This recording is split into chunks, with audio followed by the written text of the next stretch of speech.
Hello বন্ধুরা, আসসালামু আলাইকুম। এখন আমি অবস্থান করতেছি লালন শাহ সেতুতে।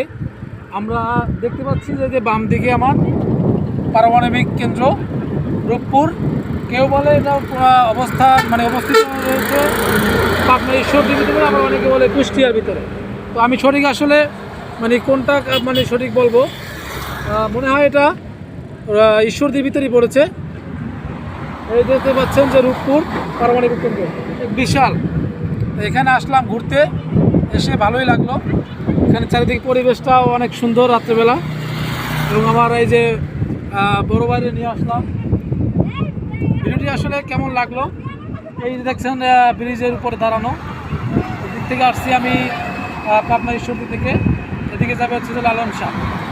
তো আসলে এখানে পরিবেশটা সবচেয়ে ভালো লাগলো যে নিচে যে কলা গাছ, এই যে নিচে কলা গাছ দেখা যাবে না অবশ্য, সাবধানে মোবাইল সাবধানে।